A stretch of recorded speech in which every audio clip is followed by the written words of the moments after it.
Hey, what is up, everyone? Welcome back to Mile Higher Podcast, episode 53 on Ted Bundy. Yeah. I don't know if you guys are ready for this guy. If you don't know who this guy is. Well, I think a lot of people do. And I think right now a lot of people just learned about him because of this Netflix series that came out. Right. That's true. A lot of people are probably watching it on Netflix now. It's a hot topic, and there's a new movie coming out about him with Zac Efron playing Ted Bundy. Yeah, it's called like Shockingly Evil or something vile. Like yeah, it'll be interesting. I want to see it. Yeah, because this guy is literally like probably the worst serial killer in American history, I would say.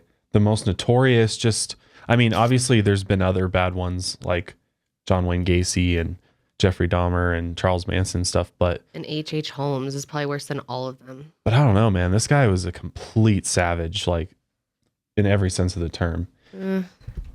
H.H. Holmes had a whole torture castle. I think he was the worst. Was he in the U.S.? Yep. Oh, for some reason I kept thinking he was in London or something. I don't know why. No, they think that he could possibly have gone to London and been Jack the Ripper as well, which we should do a podcast on that. That's right.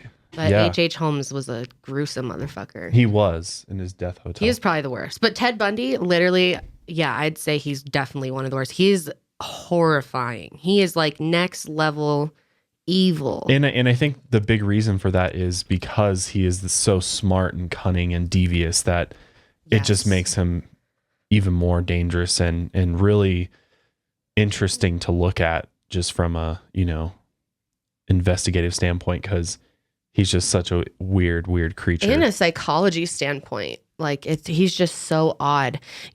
This year we watched, probably a lot of you guys watched Shane Dawson's documentary on, or series on sociopaths. Yeah. He's like that, but to a times T, 1,000. plus psychopath, plus he's just insane. Probably mentally ill. But he's very unique, and there's so much to talk about. So before we get into that, we're gonna talk about his life, and obviously we watched the Conversations with the Killer, the Ted Bundy tapes, the Netflix documentary that's out there that some of you guys have seen as well, and we're just blown away by it. So I'm sure you guys will find today's episode really interesting, probably disturbing a bit because it is so gruesome and violent, but we will try to keep it down a bit. But let's get into today's stories. The first story I've got for you is coming out of Antarctica, because NASA scientists were doing a type of exploratory mission down there where they like scan the ice with lasers to kind of check and see, how thick it is, how much melting is happening. And what they discovered is pretty startling. Essentially, they found a cavity that's 2/3 the size of Manhattan, which is large enough to contain about 14 billion tons of ice before it melted. So all that ice was there, and now it's melted. Oh my God. That's a lot of ice. That's so that scary. Melted. So they're the down size there. of Manhattan? Yeah. That's huge. That's really, really big. And I mean, that's going to have an effect on sea levels. So scientists are kind of freaking out a little bit because the explosive rate at which the ice in Antarctica is melting is unlike anything we've ever seen, and it continues to pick up every year. Oh, that's so freaky. Rapidly melting. It's so scary that it seems to not even be an issue. Like, was it talked about last night? I didn't watch the State of the Union, but was it even mentioned? I don't think climate change was mentioned at all. That's so disappointing. Which is just stupid because everyone should be talking about that. I mean, the climate is changing. It's getting warmer. Like today, I just saw an article come out that said last year was like the warmest year on record or something, or this year or something like that. Like literally the earth is heating up year after year after year, and the ice is just going to continue melting, which is going to cause sea levels to rise and a bunch of other chain reaction events. It makes me like afraid to have kids. Well, it definitely makes you think about the future of humanity if we don't fucking figure out a solution or figure out some way to negate this damage that we're doing to the planet. But at the same time, it's like, is this part of the cycle? Like, even if we did try to reduce emissions, would it be enough to prevent the earth from warming? Yeah. I mean, that's a whole debate about that, but I don't know. Too far along? Have we fucked it up too much already? I think is the question too. I don't know. Because I don't think this just naturally happened. Maybe it does naturally happen, but we clearly sped up the process a ton. Like maybe over time, this is supposed to happen.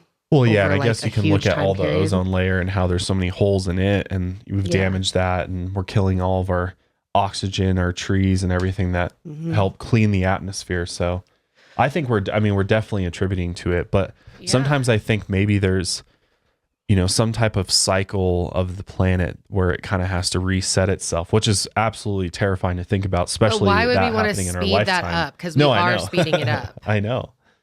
So at the end of the day, whether, like, people can make that argument all day, but, like, why would we want to speed it up? Maybe that's a 1,000-year process and we're making it a 100-year process.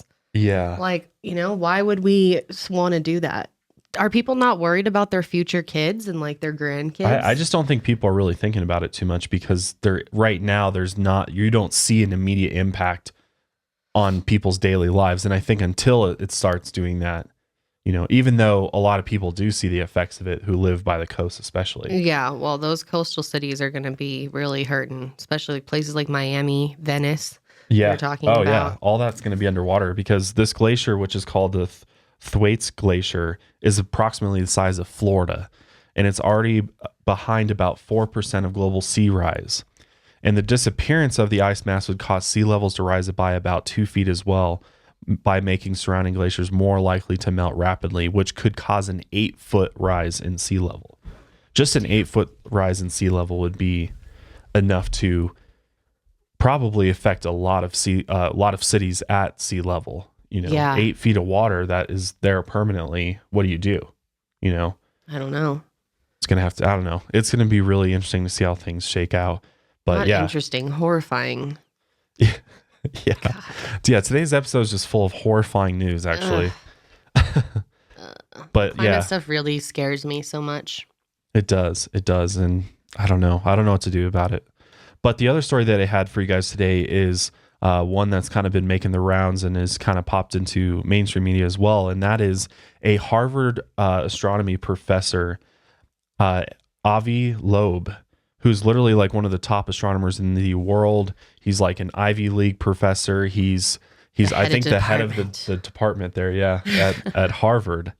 So he basically released like an academic paper about the giant space rock or object that was dubbed Oumuamua, I think is how you pronounce it.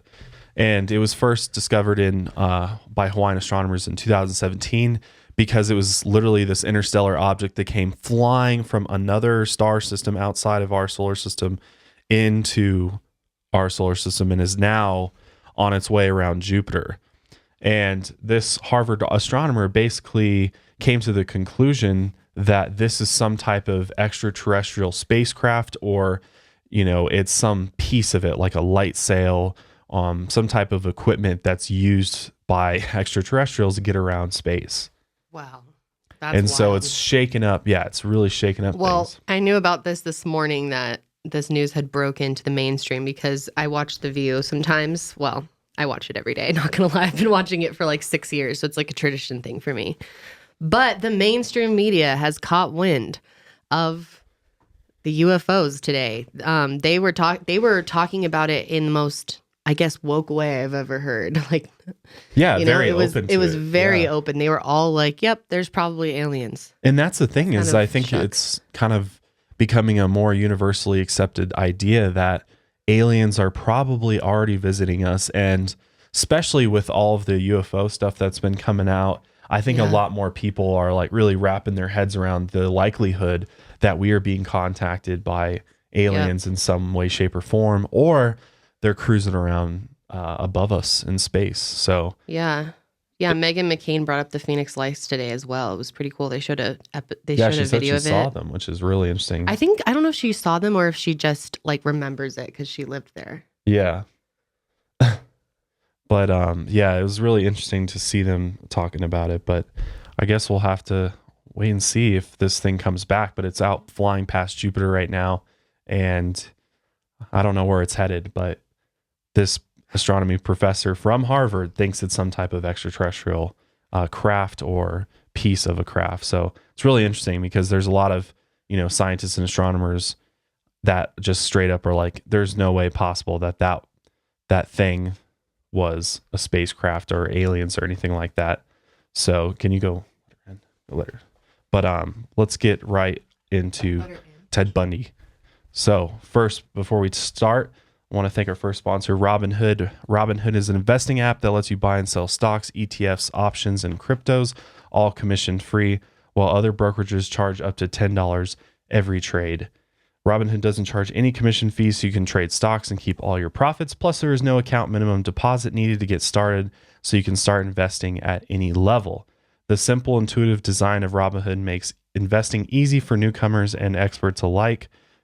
View easy-to-understand charts and market data and place a trade in just 4 taps on your smartphone. You can also view stock collections such as 100 most popular. With Robinhood, you can learn how to invest in the market as you build your portfolio. Discover new stocks, track your favorite companies, and get custom notifications for price movements so you never miss the right moment to invest.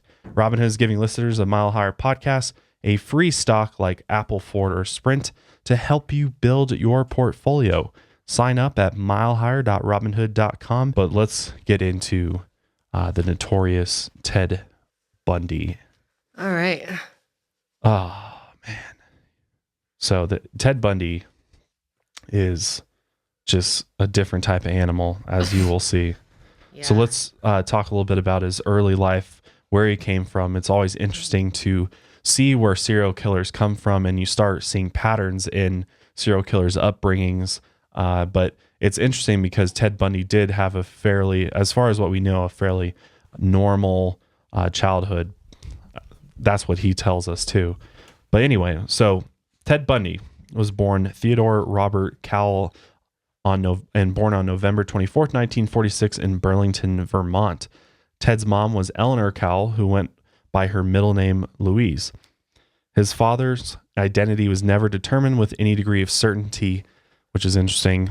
His birth certificate assigned the father to a salesman and Air Force veteran named Lloyd Marshall. But Louise later claimed that she had been seduced by a sailor whose name may have been Jack Worthington. Years later, investigators would find no record of anyone by that name in the Navy or Merchant Marine archives. Some family members expressed suspicions that Bundy might have been fathered by Louise's own violent, abusive father, Samuel Cowell, but no evidence has ever been cited to support or refute this. Yeah, that's frightening too. Oh, that's freaky. So could have been some incest involved there. So he's basically like a bastard child, like born out of wedlock, and just like kind of it seems like a mistake, right? Like kind of. Do people still use that term, bastard child? Yeah, I hear that all the time. I don't know. I feel like the only time I've heard that was like Game of Thrones. Like, I don't think people refer to people like that anymore. But you know what? He is a bastard child. So, you know, for him, we can call him that. For fucking Ted Bundy, I'm going to call him a bastard. He was a mistake. A big mistake. A major mistake. A lot of people still be alive if you never was born. A major fucking mistake. Yeah. But Ted growing up was described as the best son in the world and a normal, active boy. It's so bizarre. It is. And he wanted to be an attorney or politician growing up. Very smart, witty kid, I think from a young age. He was always just like really clearly intelligent, both academically, but seems like socially he had some issues there. Like he was kind of the odd man out growing up. It was just like something was a little off about him. Yeah. It seemed like, even from when they were talking about him when he was younger. He didn't have tons of friends. He's described as being like, people know him, I think, because compared to other serial killers, he's decent looking. I mean, people say that Zac Efron looks a lot like him, and I'm kind of like, no, maybe with like a fuck ton of makeup, but like he's ugly. I don't understand this whole like Ted Bundy so attractive thing. Like, yeah, maybe compared to John Wayne Gacy, he's like a little better looking, but like, yeah, he's not. Even if I didn't know what I know about him, he is not like good looking to me. He like freaks me out. So that whole situation is weird anyway. Yeah, no, I don't understand that. And with the new Netflix documentary, there's like articles like women are freaking out about how attractive Ted Bundy is. Yeah, there's been tons of controversy about it, and a lot of controversy over them casting Zac Efron because people think it's like making light of it. I think it's kind of fucked up, honestly. Do you? I think it's kind of fucked up that, you know, I'm all for like retelling history, but at the same time, I think this is exactly what Ted Bundy would want. Yeah, is for us to create like a movie about him. He'd be he'd be at the premiere if he was alive. He'd be like thrilled. Yep, he would. So for the first 3 years of his life, Ted lived in the Philadelphia home of his maternal grandparents, Samuel and Eleanor Cowell, who raised him as their son to avoid the social stigma that accompanied birth outside of wedlock. So it's like, hide him away. Well, basically, I don't think his mom even wanted him initially. And so she was about to like give him up for like adoption or like orphan him in a way. And his grandparents stepped in and took him in. Mm-hmm. So family, friends, and even young Ted were told that his grandparents were his parents and that his mother was his older sister. Not a good way to start out. Yeah, no. It's going to set him up for some trauma later. But anyway, he eventually discovered the truth, of course. Ted had a lifelong resentment toward his mother for never talking to him about his real father and for leaving him to discover who his true parents were on his own instead of telling him. Apparently, when Ted's mom gave birth to him, she had him in a home for unwed mothers. It's so weird that they used to have places like that. I was going to say that's bizarre. Unwed mothers. Single mom, you mean? No, because like having a child out of wedlock was such like so frowned upon back then. No, I know, but today. Oh, yeah. However, she didn't intend to keep Ted, and after she gave birth, she left him there and went home. However, her father insisted that she needed to go back and get him and bring him home. In some interviews, Ted spoke warmly of his grandparents and said that he identified with, respected, and clung to his grandfather. In 1987, however, he and other families said that his grandfather, Samuel, was a bully and a bigot who hated blacks, Italians, Catholics, and Jews. Wow. So, some hate there. Ted's grandfather also beat his wife and the family dog and swung neighborhood cats by their tails. Oh my gosh. I was going to say, like, I with serial killers, I feel like it starts really, really young, like whether it's the abuse or the abuse of animals or, you know, just things like that. Well, it says his grandfather did that. Yeah. So he saw his grandfather doing it. So maybe his grandfather was the real root of so much of this. I mean, there's probably a lot we don't even know about things that happened to him or things he might have forgotten about or or blocked out or blocked out. Yeah, who really knows? But Ted once threw Luisa's younger sister Julia down a flight of stairs for oversleeping. Or Ted's grandfather did, I'm sorry. He also apparently sometimes spoke aloud to unseen presences, and at least once he flew into a violent rage when the question of who Ted's parents were. Ted described his grandmother as a timid and obedient woman who periodically underwent electroconvulsive therapy for depression. So it seems to me like there's already some clear depression that probably runs in the family because, depression is a genetic disease. I think like you sometimes, yes. Sometimes there's genetic links. Run in the family, yes. God, I cannot imagine therapy. Ugh, that's freaky. Normally they'd like put something in your mouth and then shock you. Can you imagine going through that? What the hell do they think that was doing? Like, oh my gosh, I think going to like the dentist is bad. Imagine doing that. Ugh. Seriously, they'll do freaky. That, but they won't give you like, you know, some ecstasy or acid to fix that problem. They weren't going to give people that back then. They'd rather shock you like the electric chair. Or today or ever. No. Why would you give someone that though when they're like, if they're having like... No, I'm just saying that there's studies that's showing that for depression, psilocybin, things like that actually can be a cure for depression is what I'm saying. Yes, psilocybin instead for sure. of electroconvulsive therapy. Like, the fuck? But Ted occasionally exhibited disturbing behavior, even at an early age.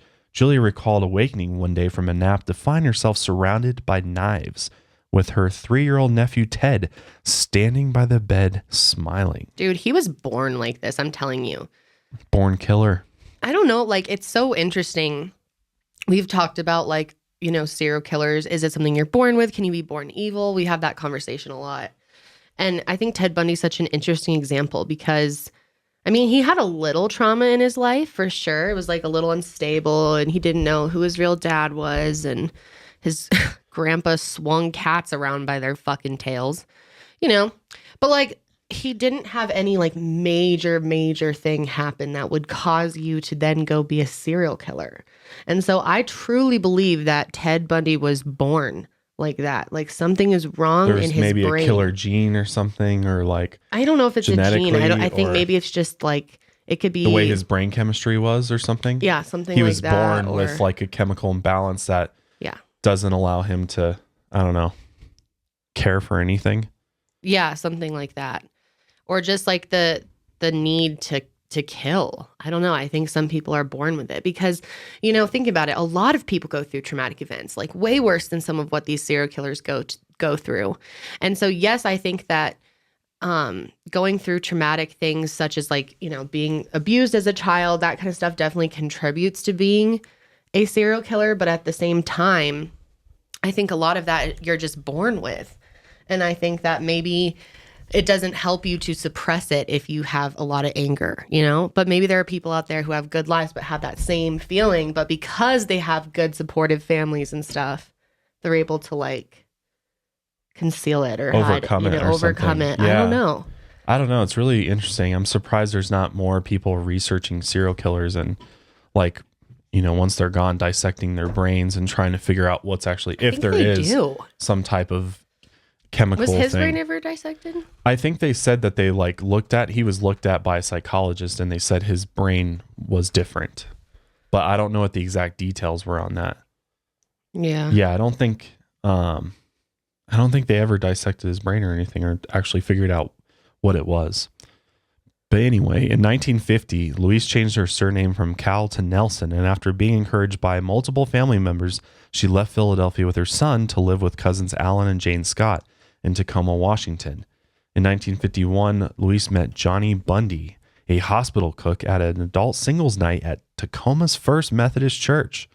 They married later that year, and John Bundy formally adopted Ted. Johnny and Louise conceived 4 children of their own, and although Johnny tried to include his adoptive son in camping trips and other family activities, Ted remained distant. So a very transient childhood, bouncing around between his mom and his grandparents, and then his mom brought in this new man, Johnny, which is where he gets his last name, Bundy. And I think he really was kind of the odd man out. And I think there was probably something special in a disturbing sense about him, and the fact that he felt so alone and isolated and didn't really have the friends that he said he did, and probably was alone a lot and in his head a lot, had no way to work through the feelings he was having, definitely led to the destruction later, because Ted describes his childhood very differently than it really was. Ted said that his childhood was really great, and he always had a ton of friends to play with and do activities with. He talks about his whole life like it was really great. That's why we really have no idea, like, did he get abused at all? Like, think about it. If the grandfather beat his own wife, it's possible he did beat him as a kid. But he didn't really talk about anything negative that happened to him. He wanted maybe he thought it would make him seem more innocent or more believable to be innocent if he didn't have all this fucked up things happen to him. Well, that's the thing, is we don't know if he's lying or not. We don't know if he's concocting his story of his life or if it's really But we know happened. that a lot of it is a lie. Right. Because, he made it sound like he was really, really popular. He was really smart. He was like top of the class, an athlete, and he was like none of that shit. Yeah, he described himself as one of the boys. Yeah. But he totally wasn't. He was like always the odd dude out. And he had a mad unibrow, right? Did you notice that? Yeah. It was like straight across. Was it? Yeah. Oh, his yearbook photo. God. But Sandy Holt, Ted's childhood friend, describes John Bundy as being a really great dad to him. Johnny and Ted's mom were really involved with their children. Their family were churchgoers every Sunday. They were all involved in Girl Scouts, Boy Scouts, etc. However, she also says that Ted was just different. For a long time growing up, he had a bad speech impediment and would get made fun of often. She said that he just didn't fit in. For example, at Boy Scouts, Ted was the one who was always struggling to learn how to tie the ropes right, shoot the gun right. He also had a temper and apparently liked to scare and prank people. Yeah, when I started hearing that, I'm like, so it's building and building. He's feeding off this negativity that he's receiving. Yeah, he was being bullied. He was totally being bullied. That's why bullying is seriously such an issue. But he probably was like pretty weird. Like, he was probably a weird kid. And I don't know, maybe he wasn't looking, maybe he didn't really want acceptance. So because, he is this weird, special individual in the sense that he feeds off of all of that. Feeds off his anger. In high school, he wanted to do something. He wanted to be something that he wasn't. He wanted to prove to everyone that he was capable of succeeding. Ted said that some people did see him as shy or introverted because he didn't want to go to school dances and wasn't into going out drinking, but that he wasn't an outcast in any way. The way he says that in a documentary too, he's like, wasn't an outcast in any way. Oh yeah, he's so full of himself and he hero thinks he's complex. Amazing. Yeah, he does. And he acts like he's famous. Like he starts like acting like he's like a celebrity. Like he's like looks around at people like they're his fans. Yeah, he does. Did you notice that in the documentary? He definitely has this condescending when he's being interviewed and stuff. Nature. Like, you're blessed to be listening to me right now or to see me. Like when he's walking in public, he would like it's wave literally and like smile. he thought he was Jesus his whole life or something. He had like a major reminds me of Charles Manson's mentality. Yeah. Which the or fact Jim that Jones, between killers, it's interesting. But in 1966, Ted graduated high school and started attending the University of Washington, where he got an undergraduate degree in psychology, funny enough. Of course, he goes and gets a psychology degree, probably because full knowing that it'll help him understand people better and, who knows what else. But while he was there, he met a woman named Diane Marjorie Jean Edwards. Or maybe he wanted to understand his own brain. He knew he was fucked up and he wanted to know why. Or, or he wanted to try to diagnose himself. Is that psychology? Does that even give you the ability to diagnose things? I don't know. I don't know much about psychology. No, but he can... Like he would know about it. Yeah. That makes sense. But her and Ted hit it off. And for the first time, Ted had a girlfriend. After college, he decided he wanted to enter politics and was described as a clean-cut Richard Nixon type of conservative. Ted said that he was really against the tactics used on the anti-war movement that had been going on, which was like trashing the public places and people just acting out of control. So Ted started volunteering to come to work on the campaign to get the governor of Seattle at the time reelected. And one of the reasons that Ted was into politics was because a large part of politics is how your image looks, which is what Ted was all about, his image. Oh, yeah. And he always... And you can bullshit. Politicians are full of shit. And I think he was like, oh. You can trick people. Yeah. You can fool people. You can... It's all about what you present to them. Is what people receive you as. So he really liked that, and it made him well liked because he was kind of, getting into a social situation that he wasn't ever in before and getting good feedback from it. So people wanted to trust Ted. In the 1970s, the idea of a serial murder was a new thing to society. People had never heard of someone just going on a killing spree. The term serial killer didn't even exist, which is interesting. All the way up to the 1970s. Nobody had figured out that, somebody could be a serial killer, or maybe they just never were able to put a name to it. But yeah, maybe they didn't realize that there would be someone out there who kills for fun, Yeah, because at the time, I think the only other person was Charles Manson, right? In 1971, Charles Manson. Yeah. So he was like kind of the first serial killer with Bundy. Yeah. But I can't believe it was until then that they waited to say serial killer. Yeah. That's so weird. 1971. Wow. Well, I think it's also because serial killers oftentimes, well, not all the time, but oftentimes move locations between states, and just the sharing of information was so minimal compared to now. But still, they knew of serial killers. They knew of Jack the Ripper. They knew of H.H. Holmes. Like, there were serial killers.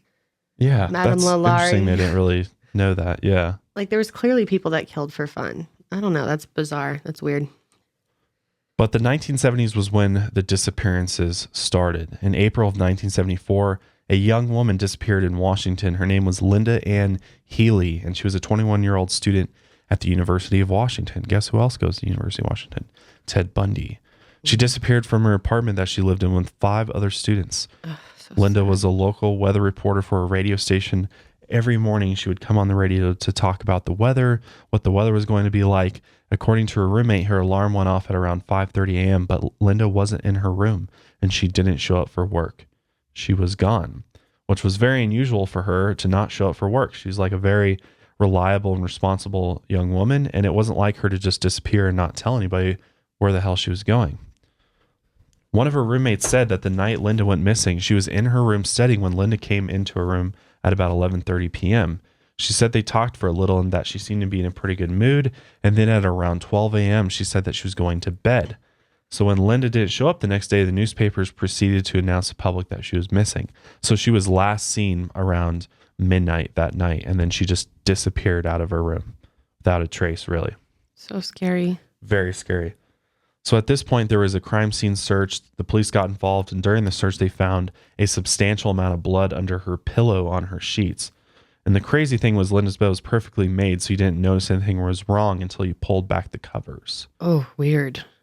So this is thought to be Ted Bundy's first victim, which I've also heard things that said that there's, I don't know if it's a rumor or if somehow he alluded to this, but it's possible Ted Bundy's first killing was done at a really young age, killed an 8-year-old girl, I believe. Really? Yeah.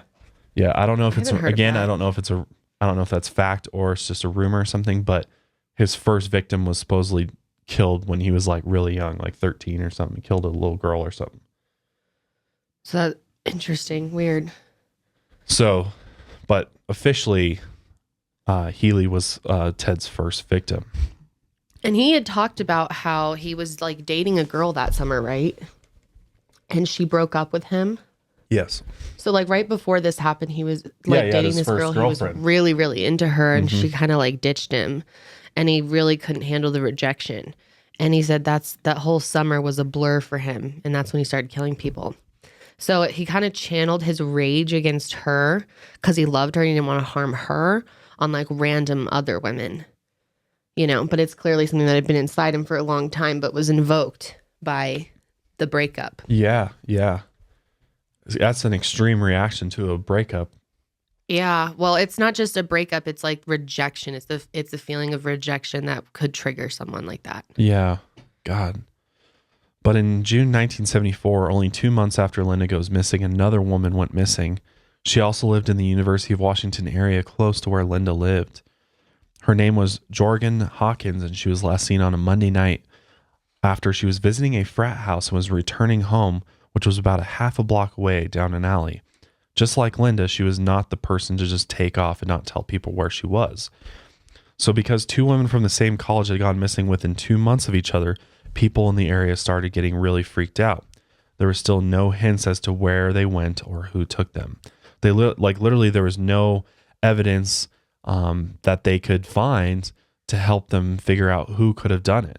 And that was the big problem back in the 70s is there's no DNA, there's no technology really. It's very old school crime scene forensics, like looking for fibers, hair, blood, but they can't do DNA testing, which probably would have caught him way earlier than they did. But yeah, so they're trying to figure out who it is. Law enforcement is telling everybody to stay out of the alleyways at night. People are scared. People are actually locking their doors because like back then, nobody locked shit up, which is so weird to me. Like they never locked their houses. The sorority house is probably open because whoever took these girls, you know, went into the sorority house to get the first one. So I was in a sorority in college and I never lived in the sorority house, but we had people break in more than once to the house, like over time. There was one while I was there and then there was another one before that, but someone had broken in. So there was like a creepy dude that would like hang out around the back of our house. Yeah, so we finally started. That was like a sketchy area too. Yeah. Yeah. We had to make a rule my freshman year. That was the year it happened that you have to lock the back door because before it was just like a free for all. But yeah, there was another group of girls that I knew that lived in a house that had someone break in while they were in it. Really? Yeah, like college houses because they're normally not that safe. That. Yeah, I remember that. I forget which sorority it was, but that's fucking frightening. No, it was just a house. It was just like someone's house. Yeah. I thought one of the other sorority houses got broken. Probably, honestly. But yeah, it's kind of creepy. Yeah, and back then it was super easy to break in because literally the doors were open. Yeah. People would leave the keys in the ignition of their cars. Dude, my mom is from this generation. She didn't lock shit when I was a kid. Like both my parents. My dad would check it more often, but my mom would leave our car in the driveway with the car door open, keys in the ignition. People just didn't have the same fears that we do today. No. They just never even thought about that somebody would never do that. I can't imagine going to bed without like locking all our shit. Oh, seriously. And, setting the alarm. Especially now. I'm like paranoid. I'm like locking everything I can. Yeah. Blinds down, alarm set. Yeah, I definitely could not sleep if I knew a door was unlocked. Yeah, but after Ted graduated from the University of Washington, he decided that he wanted to go to law school. And so he started applying to a number of them. However, his test scores were not very good. And so the bigger law programs wouldn't accept him. So he was forced to attend a night school, and something that he really didn't want to do. He was ashamed by it. He was depressed. Completely humiliated by it. Yeah. I mean, huge ego, obviously.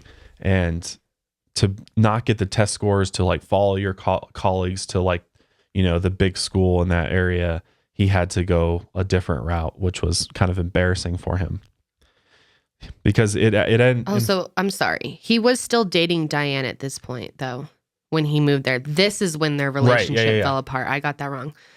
So he killed someone before that. Yes, during their relationship. Two went missing. Yeah. Okay, right. Yeah, Ted's in a relationship with Diane. Okay. When these two girls go missing. So because he didn't get in the school that he wanted, his relationship with Diane started falling apart. He says that during those months in the summer of 1974, Diane started to become more and more distant, which made him more and more paranoid. He says that he doesn't remember what happened or what he did during that summer. Yeah, he did say that. Except the fact that he wanted to get some sort of revenge on Diane. In addition to law school, Ted also had a brief job working for the Seattle Crime Commission. Aha. Mm-hmm. Another serial killer that's somehow involved with law enforcement to try to like cover their back and provide intel possibly. Which I think that was just a planned move on his part, just to help bring legitimacy to him and his story about going to law school and stuff. Yeah. Help cover his tracks. Ted also, the job gave him access to a lot of statistics on crimes. He got a firsthand look at the police did when someone went missing. So he knew exactly what police would look for in a crime scene. Much like other serial killers, they knew exactly what to hide, how to throw the police off their trail, fake evidence, things like that. So he was already in tune with all of that. Ted was also able to see how there was a large lack of communication and organization between one jurisdiction and another jurisdiction. Which could this have been the reason why Ted took women from different areas? Was it because he knew that it would be harder for law enforcement to figure it out? Yes, and I feel like any smart serial killer does this. It's way harder because of the lack of communication between police departments back then. And I mean, even today, it's not flawless today. You still confuse them. I mean, it's way better. We have internet, email, and, I feel like as a serial killer, the stupidest thing you could do is like have a specific killing style and always do the same thing and leave a mark thingy and like identify yourself. It's so like some of them get so like egotistical with it. I don't know. It's really creepy to think about though, that if these are the serial killers that we've caught, imagine the ones that have done it so sneaky that they have fooled police. You can't detect them. Yeah. Or like they've made people look like it was an accident and it wasn't. And it really scares me thinking about the serial killers that we haven't caught, because they're probably worse than any of the ones we have caught, and they're probably smarter. Yeah, and they could be going on for years and years and years. Yeah, I know. Which is just terrifying. Freaky. So at this point in time, there were other girls that were starting to disappear. Between January and June of 1974, 4 other women besides Linda and Jorgen had disappeared around the same time. Jorgen? Yeah, this is the last name. It says Linda. I thought that's Georgianne. No, it's Jorgen. It's the last name of the other girl, I think. What? Go look at what the other girl's name. It's why am I blanking it? I don't know. Yeah, Georgianne Hawkins. Jorgen. Her name is Georgianne. Georgianne. Yes. Jorgen. You're fired. That was fired. Bad. Jorgen. That was so bad. Oh, it is. It is Georgianne. God, silly me. But 4 other women besides Linda and Georgianne. Georgianne. Stop. Georgianne. Linda and Georgianne. Georgianne had disappeared around the same time. all within western Washington and northern Oregon region. A woman named Donna Gale Manson disappeared from the Evergreen State College near Olympia, Washington. Susan Rancourt disappeared from the Center Washington State College in Ellensburg, Washington, which is interesting. That's where my parents are. I just thought that was interesting. It is. Because it's 2.5 hours east of Seattle. So it's kind of like a tiny little rural town. The fact that Ted Bundy may have been out there is very creepy. Very creepy. Roberta Parks disappeared from Oregon State University campus in Corvallis. Brenda Ball disappeared from the Seattle area. In less than 6 months, there were 6 women who were all the same age group and honestly looked very similar. Brunette, pretty. Isn't it interesting how all of these girls that go missing that are connected with Ted all look very similar? It's very creepy. They do. They all have a similar personality. Similar appearance, persona, yeah. I meant to say. Yeah. They all have like the same middle parts. Like most of them I noticed had like middle parts and dark eyes, but lighter hair most of the time. I don't know. It's weird. Yeah, it's just he was clearly, it's honestly kind of crazy that he was able to like track these targets down so quickly and find girls that looked like his type so fast. It seems. Yeah. Like it seemed like that's all he did was like stalking and prowling around looking for his next victim. So freaky. It is freaky. Once word got out that there were this many missing women in this amount of time, people started freaking out and fearing for their lives. Mass panic across Washington, especially. People were like buying guns, they were buying locks. Like it was just crazy. People were terrified that there was this murderer running loose in the area, and no one knew who he was or where they were, because there was no leads, no answers about who took these missing women or what had happened to them. So at this point, people started believing that it was probably one person or a specific group of people doing these killings, but no one had come up with the term serial killer. So Ted and Diane eventually broke up, and later on, Ted met a woman named Liz Klupfer. They almost got married. Liz had a daughter, and the three of them were a little family for a while. Despite this, Liz and Ted started having issues. They didn't have a lot in common, and Ted said that he wasn't able to make himself express his love to her, and that because of this, he would agonize about not being able to make it work with her. So that was something that he talked about, was this inability to love too. Like he didn't have any empathy or the ability to feel that, feel the perhaps most powerful energy there is, love. Like that's interesting that he completely did not have that capability. Yeah. Clearly didn't have it. 'Cause that would make you a fucked up person. It would. Yeah. Somebody without love is a terrifying individual. Yeah. Because love is what ties us all together. It makes us care about each other and not want to fucking kill each other. Yeah. So at this point in time in 1974, this is when more disappearances start happening in the lake Sammamish State Park. Sorry. I like that. Sammamish. Is it Sammamish? Yep. Okay. During the documentary, I was like, we need to make sure we know this because Sammamish. we're going to fuck this up. Sammamish.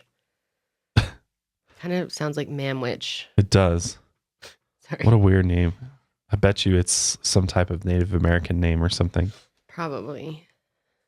But on July 14th, 1974, there was a fair happening at Lake Sammamish State Park in Washington State. There were 40,000 people at the fair that day, and there were tons of different activities going on at the park. It's like a big, just kind of a big festival type thing at this state park. Tons of people just having fun, hanging out, relaxing, enjoying, unaware that there's a serial killer in the midst. Because during that one day, 2 women went missing from that park. That's so wild. He got 2 at That's once. Wild, isn't it? So brazen and I don't know, it's crazy. But a woman named Denise Naslund and another named Janice Ott. And by this time, they were the 7th and 8th girls to go missing.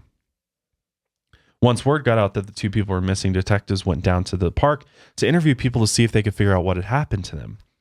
And some witnesses who were at the park said that they had seen a person approach both of the women. They said the suspect was described as a good-looking young man who was wearing an arm cast. and he approached women asking them to help load his sailboat into the car because his arm was injured, which so freaky. I don't understand how these women fell for that. Like, well, back then, like, you got to remember, they didn't have many like instances of people that would do this. There was just this false sense of trust back then. Everybody like, was innocent, a good old boy, like he said, you know. And it's hard. Like, I was thinking about it. If I didn't know as much as I do about the reality of serial killers and crime, then I might have done that. Like, now I definitely wouldn't. You'd follow a strange man back to I wouldn't. But maybe when I was a teenager, help him load his boat. Maybe when I was a teenager, if I was with a friend and someone asked us, I would probably feel bad, especially if he looked nice and he was like the middle of the day in a busy parking lot. I probably would have at that age. And I guess if you thought his arm was broken, his cast was real, you might feel bad for him. I think especially if I was with a friend. Like, God, that's crazy. He took two at once. Yeah, and just literally walked amongst all those people, risked being seen by tons and tons of people in order to do it. Yeah, that's wild. Because witnesses said that they saw Denise, who was laying on the beach with some of her friends, and when she left to go to the bathroom, which was only about 60 feet away, that was when Ted, or the man, approached her, again asking her to help to get the boat out of the water. Oh, so he didn't get them both at the same time. Okay. No, not at the exact same time. No, he took one. Same but it's day. Like, I'm wondering what he did. He must have... Did he just keep one in the car? He must have like... Knocked her out, kept her in the car. Put her in the car, grabbed another one, knocked her out, put her in the car. God, that's wild. That's crazy. There was also other women who observed the same man approaching Janice while she was on the beach. Witnesses said that the suspect was driving a tan VW Bug. That's what's crazy too, is he was driving this tiny car. Yeah. He wasn't driving anything, towing a sailboat or anything like that at all, but a tiny Bug. So he must have put them in the Bug. I mean, there's no way he did anything at the park, right? That would be too risky. No. So he must have snatched them, knocked them out somehow. Yeah. Maybe he got chloroform or something. Just put him in the back. Yeah, probably chloroform. Yeah, it's crazy. But this was kind of a breaking point in the case for investigators and police because they had no idea who this was. But witnesses said that they overheard Janice introduce herself to the strange man. Janice. Janice. Yeah, sorry. Jesus. Janice. Janice. We're just fucking up today. Janice. I'm dyslexic, sorry. No, you're not. Janice introduced herself to the man, and then she heard the man respond, "Hi, I'm Ted." That was a big moment because the witnesses ended up telling the police that whoever the man was that likely abducted the two girls was named Ted. And they weren't lying because it's not like they knew who he was. No. So a task force... God, I can't believe he used his real name. That's crazy. Yeah, which I was surprised too.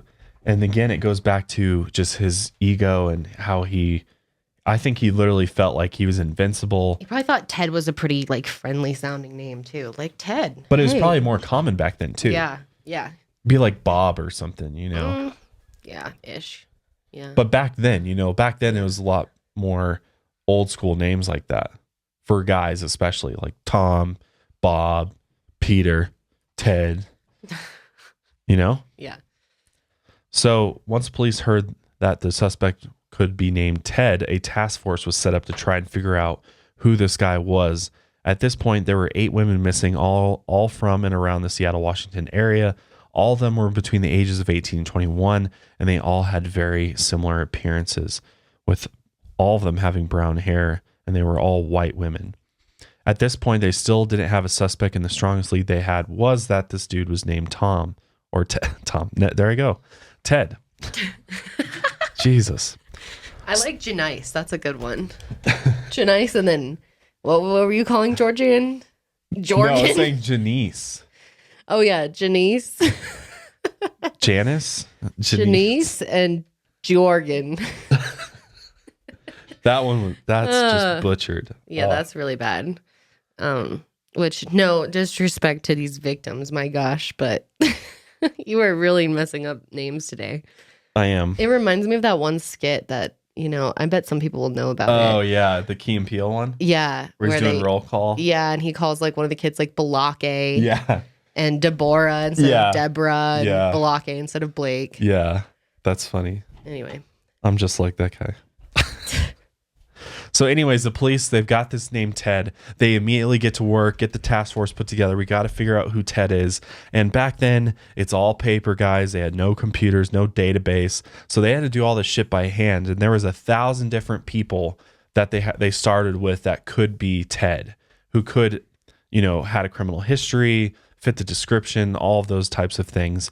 But eventually, by hand, they were eventually able to narrow down that number to 100 possible suspects that these women saw at the state park. So at this point, it was August 8th, 1974, about a month after the two girls disappeared at the fair, and there were still so many unanswered questions about what was going on. And it was on that day when a call came in from Liz, who said that she was concerned about her boyfriend named Ted Bundy.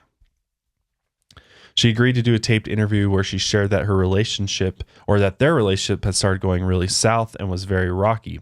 She said that Ted had mentioned an incident about when one time he followed a sorority girl late at night. That's creepy.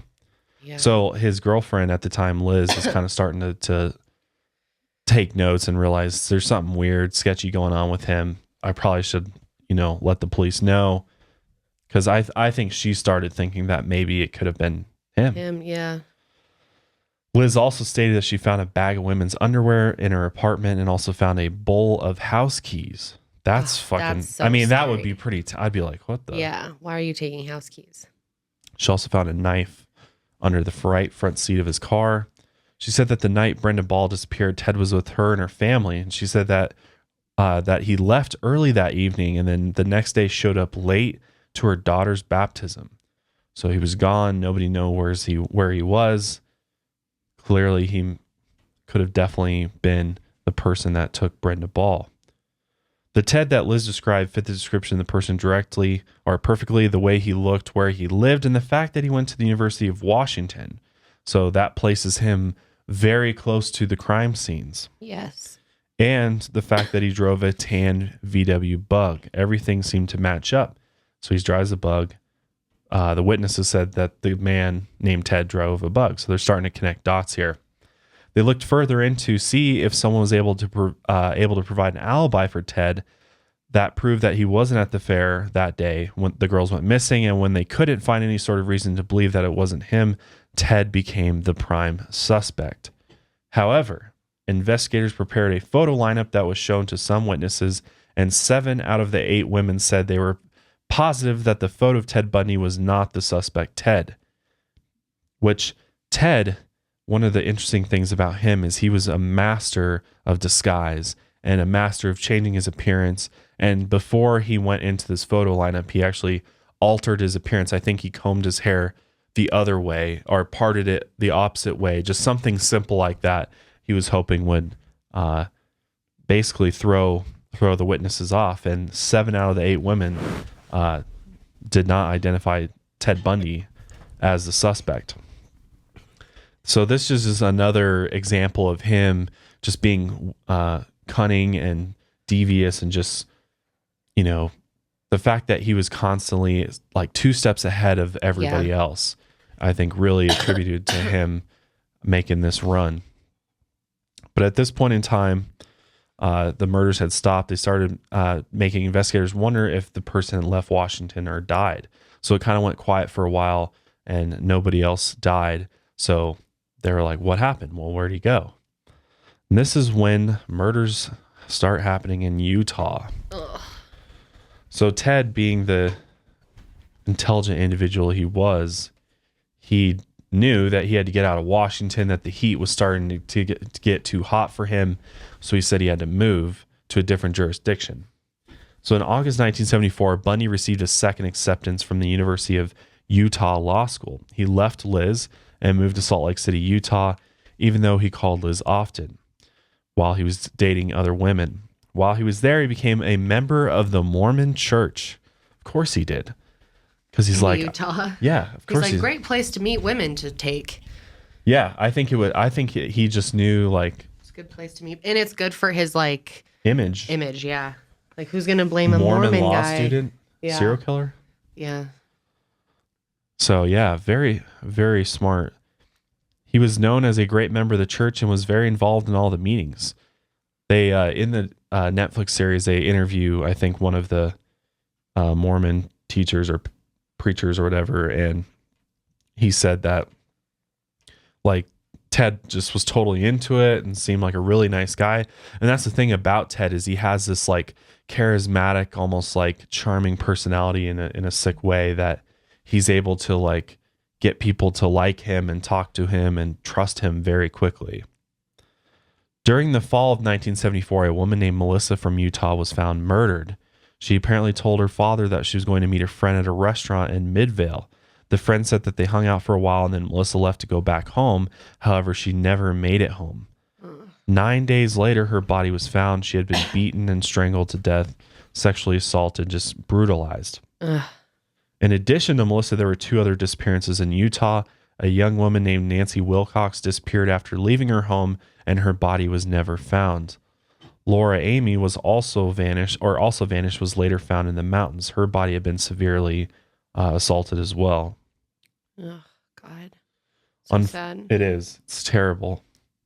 On Friday, November 8th, 1974, a woman named Carol was shopping at a mall when she was approached by a man dressed as a police officer who told her that they found someone trying to break into her car and that she would need to come out to the car to see if anything was missing.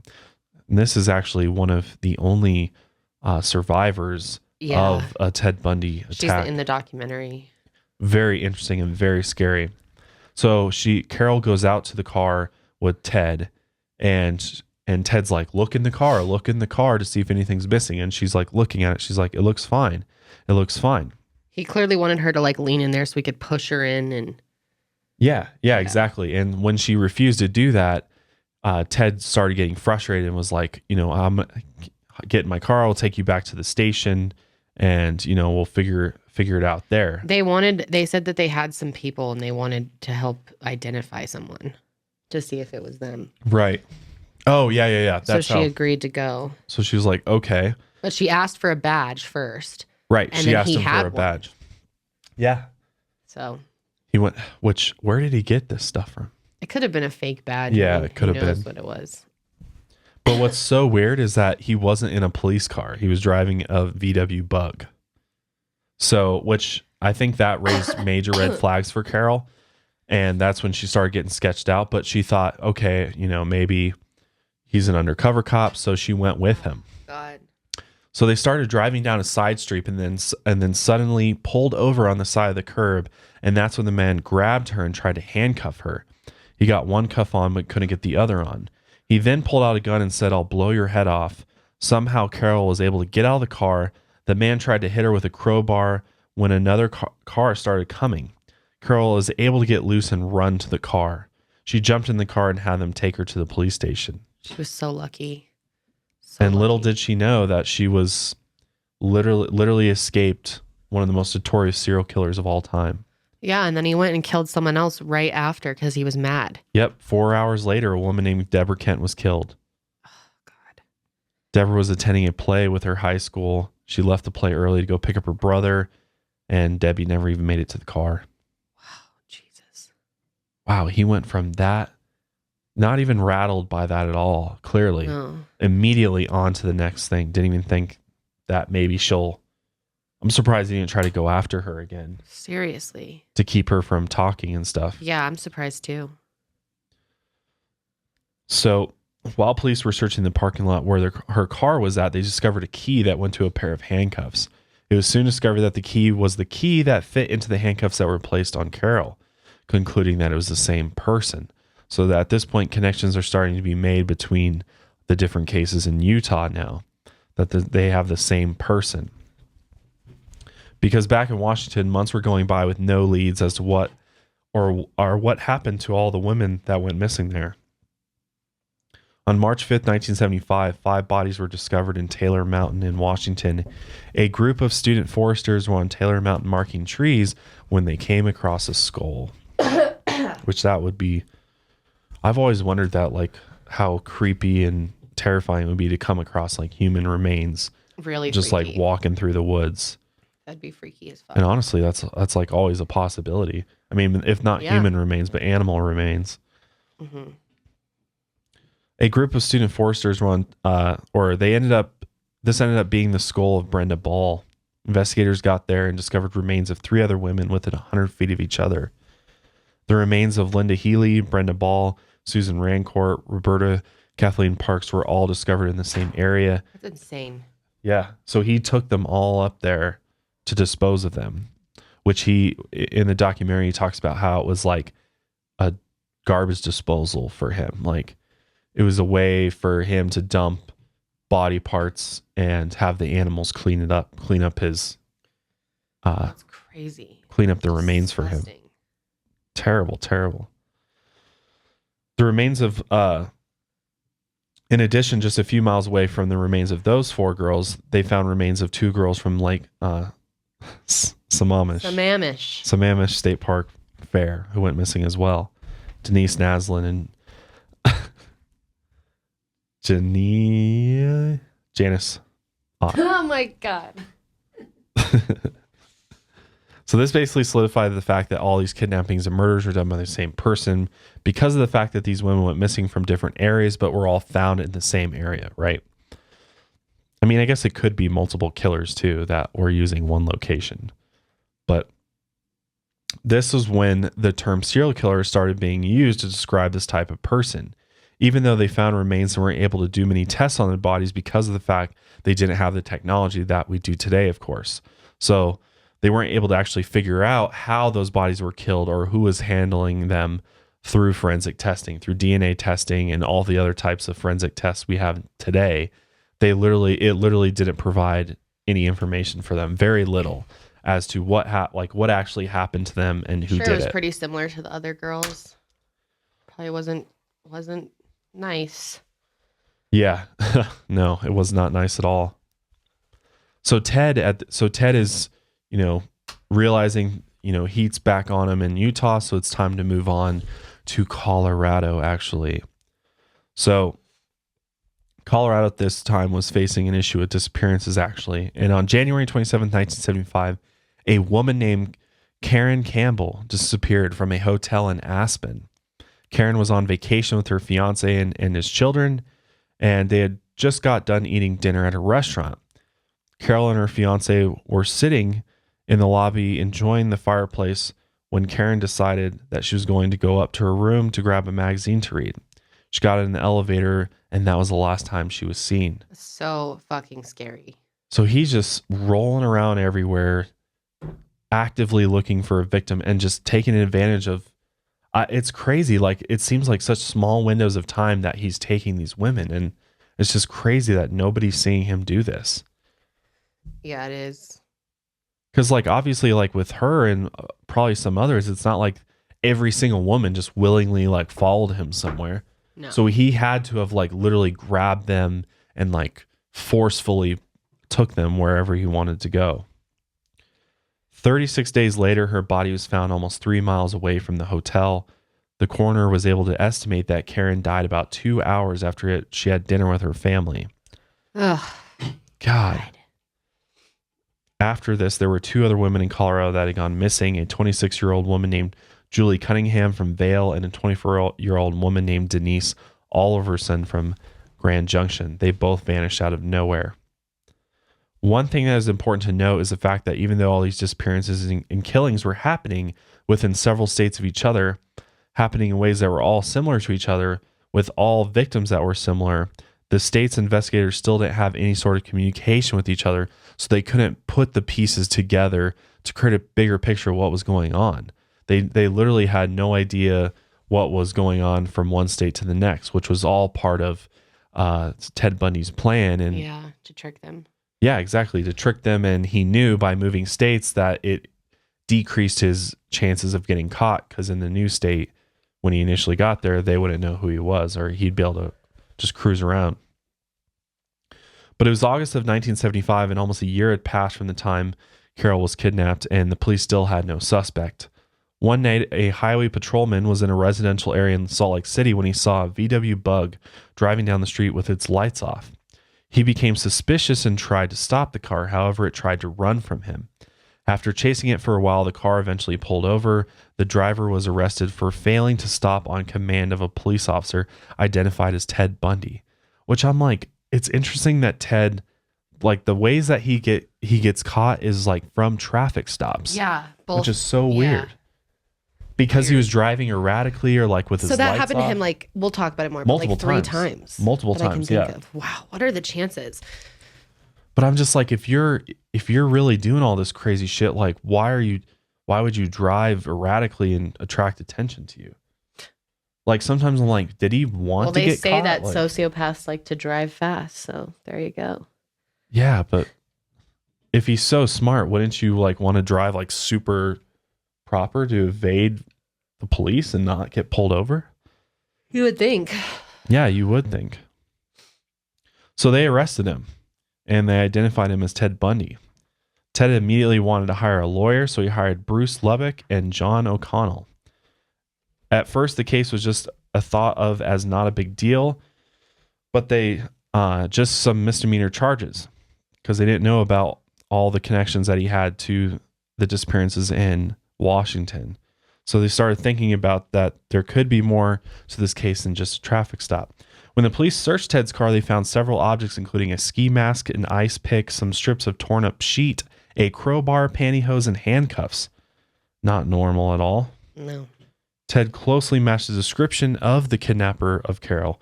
The crowbar, the handcuffs, the car itself, and the description of the suspect. Carol was asked to come down and take a look at him in the lineup. When Ted was brought into the lineup, he had drastically changed his appearance, like we talked about before, and he cut his hair. And when people looked at him, Carol was still able to identify him, even though, and she knew he was trying to evade being identified, but she knew right away. He could easily change his appearance though. Like there was a picture in the documentary of all of the different versions of his hair and stuff and his different appearances, and he looked pretty different in them. It was pretty interesting. Yeah. But from that moment, once she identified him, he was actually charged with her kidnapping. So from that moment on, people started believing that maybe Ted Bundy was the Ted that they were looking for in regards to all the other disappearances. Yeah, you think so? So at this point, the states started talking to each other and started looking at the similarities between the cases. And they actually set up like a multi-state conference in order to like compare case notes and things like that to try to figure out if Ted Bundy was the killer behind all of the missing women. During this time, the trial for Carol's case against Ted was being put together. The people that were in the same church as Ted all strongly believed that they had the wrong guy and that Ted was innocent. He literally had like the Mormon church behind him completely saying he was like, innocent. And his family too. Right. His mom, she held out for a long time on him being innocent. Oh, yeah. Yeah, so he definitely had like supporters behind him during Carol's trial, which her trial was on February 23rd, 1976. It had tons of publicity. Ted insisted that he wasn't guilty and said that he still had every intention of completing law school and becoming a lawyer after this. Ted had decided against a jury trial and decided that he wanted the case to be before Judge Hanson without a jury. So that means the judge makes the final guilty or not guilty verdict. So that's putting a lot of faith in the judge's hand. It is. It's an interesting choice to make. It is. Whether it was the right one for him is up for debate. But Carol said that during the trial, when she was testifying, the court was constantly trying to confuse her or trip her up. But Carol said she was positive that he was the one that took her. And because of this, the judge found Ted Bundy guilty of the kidnapping. Ted was given a 90-day evaluation where he went to the Utah State Prison for an evaluation conducted by psychologists. This was to help the judge determine whether he should send Bundy to prison or put him on probation. During the evaluation, one of the things he was asked to talk about was his childhood and upbringing. The psychologist also talked to Ted's family members, all who said they couldn't believe he would do anything like this. The psychologist also talked to some of his past girlfriends, and one woman specifically told the psychologist that there was a time when Ted and her went swimming together, and Ted held her head underwater and then let her up, take a breath, and pushed her down again, essentially like drowning her. Scary. So I think that was enough for the psychologist to start thinking, he is capable of being a violent individual. And he also learned about the abusive past of his grandfather, and as well as the fact that Ted didn't know who his real father was, and his mother didn't keep him. So I mean, the psychologist was smart and made the right decision that Ted should not be a candidate for probation. So the judge sentenced him to something called an indeterminate term of 1 to 15 years. On October 21st, 1976, while Ted Bundy was in jail, he was confronted by 3 people who informed him that they had a warrant for his arrest for the murder of Karen Campbell from Colorado. They acquired a search warrant for his house, and when they were there, they found a brochure for the Wildwood Inn, which is the same hotel that Karen and her family were staying in, was the last place she was to be seen. So that's interesting. So Ted was charged with first-degree murder with premeditation, which at that time meant eligibility of death penalty. One thing that was interesting and very unusual is that Utah allowed him to be extradited to Colorado to have his trial there. And the reason they did this was because the Colorado case had to do with a murder as opposed to a kidnapping, so obviously more serious. And Ted agreed that he wanted to go to Colorado and that he was confident he could win that case as well. So they placed him in a jail in Aspen, which is, not all that far from us, up in the mountains, a beautiful place. The X Games were there, actually. Mm-hmm. And the new jail wasn't treating him like he was better because he was charming, good looking, and smart like the other jail was. So this jail was worse for him because he felt like he was getting not the treatment that he deserved. They just kind of treated him like an animal, like any other inmate. He felt like he was so special. He did. And he was very confident in everything that came out of his mouth. He chose literally his words. Laugh. Yeah. Like when he was saying that he wanted to be a lawyer and stuff, he's like, "Oh, I'll get out of here and I'll still get my law degree." Yeah, smiling all the time. Just like, "Oh, no big deal." And he acts like he's some like I said earlier, like some famous person. Like he's like a big movie star or something he acted how O.J. Simpson did, but O.J. Simpson's famous. But even in the media, he still waved and like the whole acted like he was a well-known famous person that the crowd loved. Why was he always smiling at people and waving at them? No one was sitting there saying, "Yay, Ted!" It was all this illusion for him to pretend he was almost acting like a politician would if they were under some heat. Just or bizarre. He was putting on a show or something almost. Definitely putting on a show. But for who? Yeah, exactly. Because everyone's against you. So people were screaming out in the streets at him and stuff. And he was smiling back and that's where you could say he's completely delusional. Yeah, he pretty much is. But he would even though he thought he was normal, he always said, "I'm normal. I'm just a normal guy. Just a regular dude. Just a normal guy." And he insisted that he was 100% innocent and that he was confident that he was going to get out. As the months passed, Ted started doing activities like jumping off the top bunk of his cell over and over again to strengthen his legs. Why?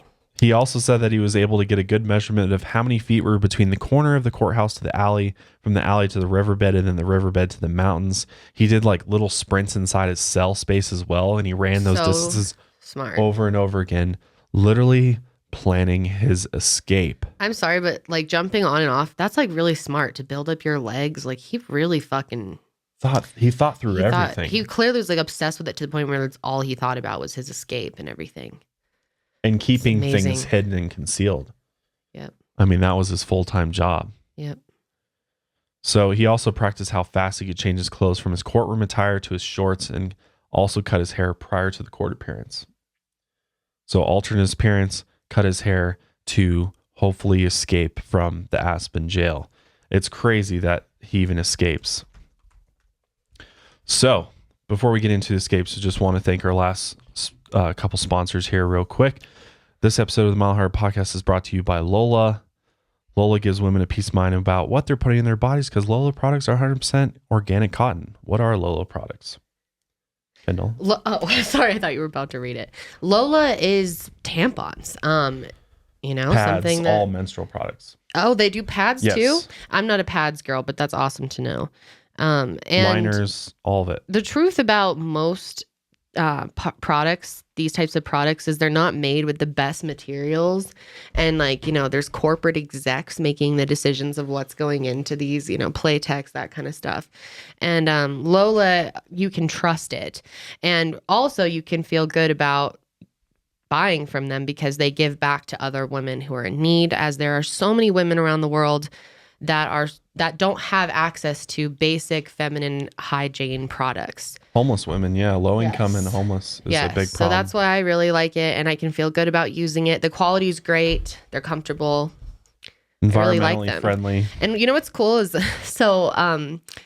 one thing that my grandpa always said to me, the one who's in the hospital right now, if you didn't hear in our last episode, I explained this, but my grandpa's always, his like favorite quote was, "This too shall pass." And when I was a kid, my mom would always say that to me all the time. And then she'd say, "Yeah, Grandy said that to me when I was a kid."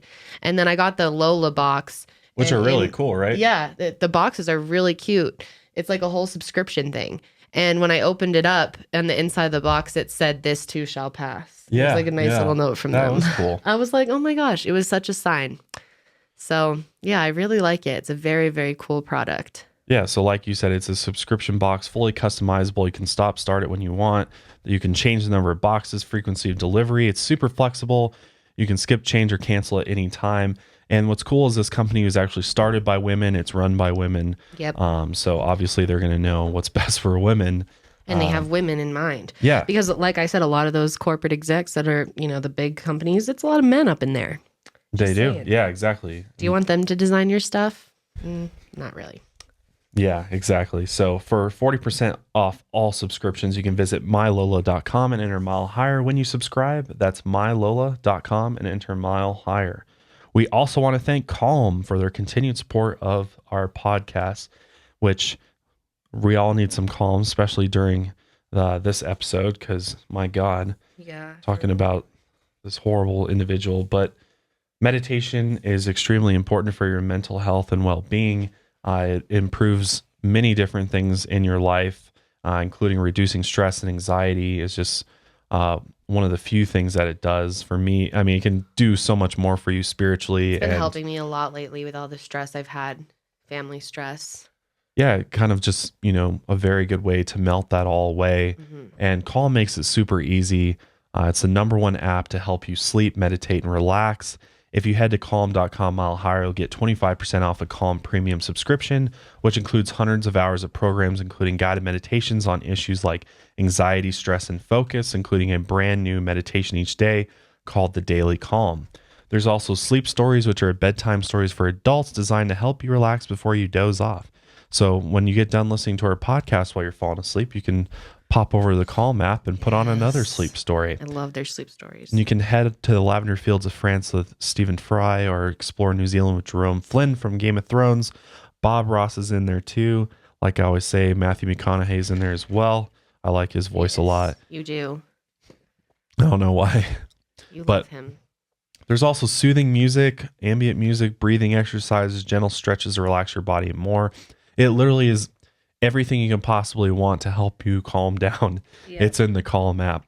So for a limited time, Mile Higher listeners get 25% off a Calm premium subscription at calm.com/Mile Higher. That's CALM.com/Mile Higher. Get unlimited access to all of Calm's content today at calm.com/Mile Higher. Give yourself the gift of Calm and a happy and healthy year. Ted escapes multiple times. So it's the morning of June 7th, 1977, the preliminary hearing, and they had just gotten finished with the first half. We were having a break. Ted was in the back of the court library doing research because Ted opted to represent himself, so he is allowed to, research for his case. When all of a sudden, people weren't able to find Ted anywhere. It wasn't long until someone from the bottom floor came upstairs and yelled that someone had jumped from the second-story window of the courthouse, and Ted was on the run.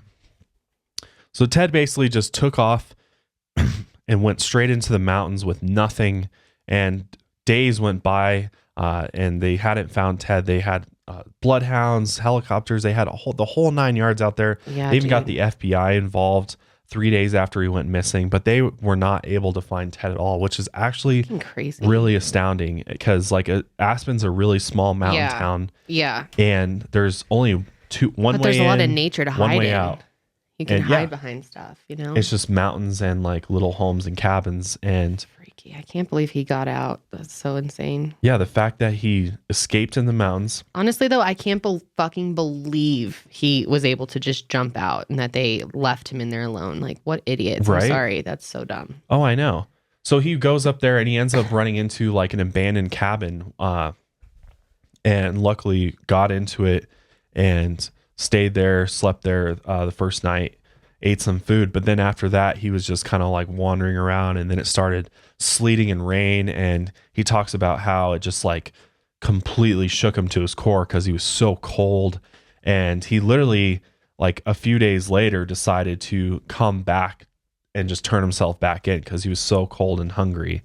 And before he turned himself in, he actually came back in Aspen and found a car that had keys in the ignition and stole it and started driving off.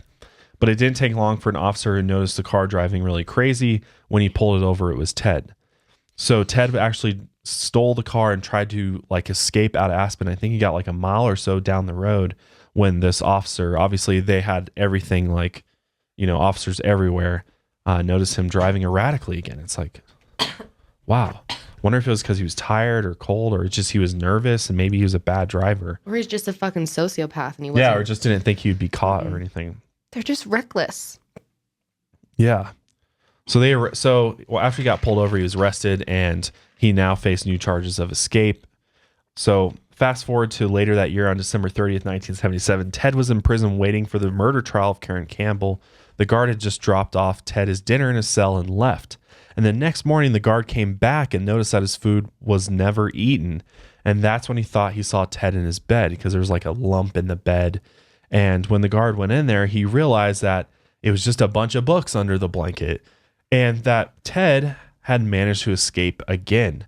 What he actually did is he somehow cut a hole in the ceiling of his cell just big enough that he could slip through, which when he was gone for those several days in the mountains, he lost it was almost like a week, I think he was missing. And he lost like 25 pounds or something. Yeah, I mean, he just wasn't eating anything. Not eating, yeah. He had that mental like strength to get through the hunger too, because he did that another time we'll talk about as well.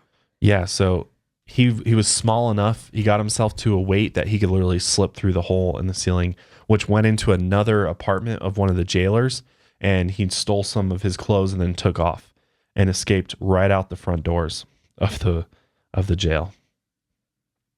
So at this point, everybody's like, are you kidding me? How'd you guys let this guy escape again? And it was this time that they could not find him at all. And he was gone for a while. And at this point, law enforcement's like just freaking out because now we have no idea where he went. He's probably, long gone out of Aspen at this point. So they got the FBI involved again, and they actually put Ted Bundy on the FBI's 10 most wanted list. So it was at this point that Ted, being the individual that he was, decided that I need to get to the opposite side of the country because the likelihood of them knowing about me or the things that I've done will be less likely. Really space it out. So what's crazy is he actually managed to get on Greyhound buses, and then he went to Chicago, and then from Chicago he flew down to Atlanta or to Georgia, I think, and then he took another bus and went down to Tallahassee, Florida. And this is when the murders in Florida happened. So it's January 14, 1978. Ted's been missing for 16 days when all of a sudden news broke that a man broke into, is it the Chi Omega? Right? Chi Omega sorority house. Chi Omega. Chi Omega sorority house at Florida State University and murdered 2 women. And almost murdered 4, actually. There was 2 women that managed to survive, but the victims were Margaret Bowman, who was molested and beaten to death in her sleep, and Lisa Levy, who was also asleep. 2 other girls named Karen Candler and Kathy Kleiner were attacked while sleeping, but ended up surviving, although they had no recollection of who the attacker was. They kind of, I think they, I don't think those 2 girls actually saw, but other girls that were in the house managed to kind of see him coming in, I think. But that same night, police received a call from someone who was reporting sounds coming from their neighbor's unit of someone getting beat up inside a duplex they lived in. Jeez. The duplex was about 6 blocks away from the sorority house, and when police showed up, they found a young woman named Cheryl Thomas who was brutally beaten and murdered. And again, like, all of these poor women and victims were either raped or sexually assaulted in some way before they were murdered. So it was really, really brutal, gruesome stuff that was happening to them. On February 9th, 1978, a 12-year-old girl named Kimberly Leach, who lived in Lake City, Florida, went missing from school. She walked out of the school in the morning and then just disappeared. Then on February 15th, 6 days later in Pensacola, Florida, Ted was arrested. A police officer saw him driving really slow and just had an odd feeling, so he pulled him over. And it turned out that the man was driving a stolen Tallahassee car and was also carrying over 20 stolen credit cards.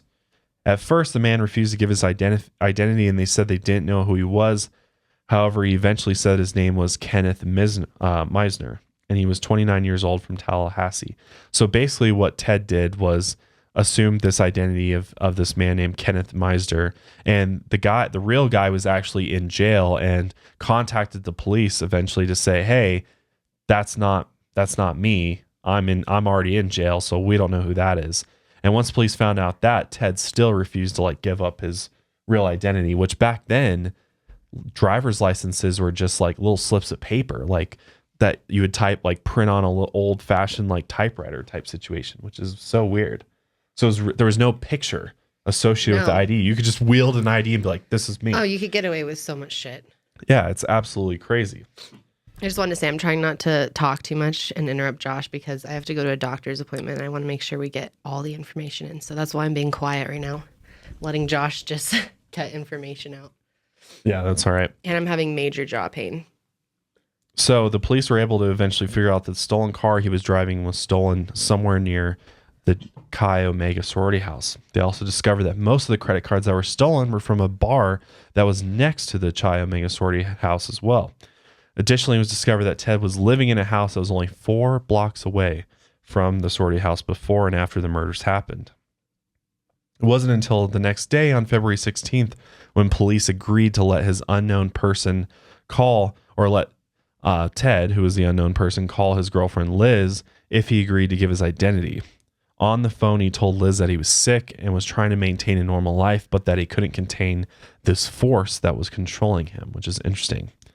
Police finally found out that the person they had was Ted Bundy all along and was one of the 10 most wanted criminals in the country. Oh my gosh, can you imagine figuring that out? Yeah, God, and he was just I'm surprised he didn't escape again there. But luckily in Florida, they had a much more secure prison that they were keeping him in, so escape would have been much harder, especially once they found out he was Ted Bundy. It was later discovered what had happened was Ted escaped from the Aspen jail, which we talked about. He actually, what's interesting, when he went to Ann Arbor in Michigan, after he went to Chicago, and while he was there, he actually went to a football game, the Rose Bowl, his alma mater,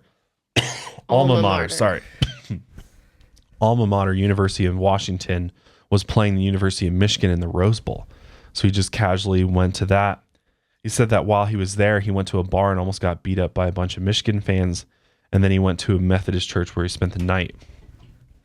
And then that's when he went down to Atlanta. That's so risky to go to a bar and get drunk and fight with people. What the fuck? He was crazy. Oh, I know. It's crazy. Completely insane.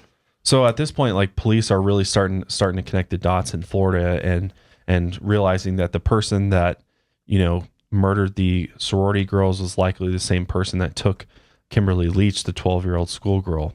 And they were actually able to track the purchases from stolen credit cards and figure out that he had spent the night in the Lake City Holiday Inn the night before Kim went missing, which the hotel was less than 3 miles from the school. That's crazy.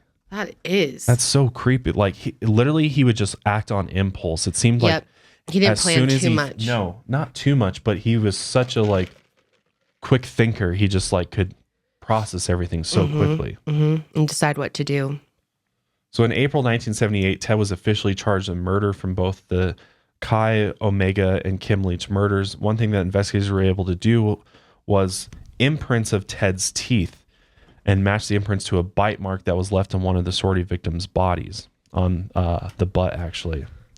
Further tying him to the murders. I can't believe he would bite people. It's so gross. Yeah, which the bite marks are like, the people that saw it said that it would literally look like somebody took like the hardest bite they possibly could and then did it again, because it left that much of an imprint. So gross and sad.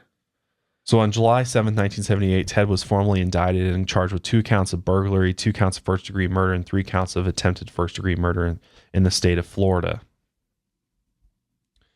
So let's talk about the sorority girls trial. So it's now May 9th, 1979, and it was time for Ted's pretrial.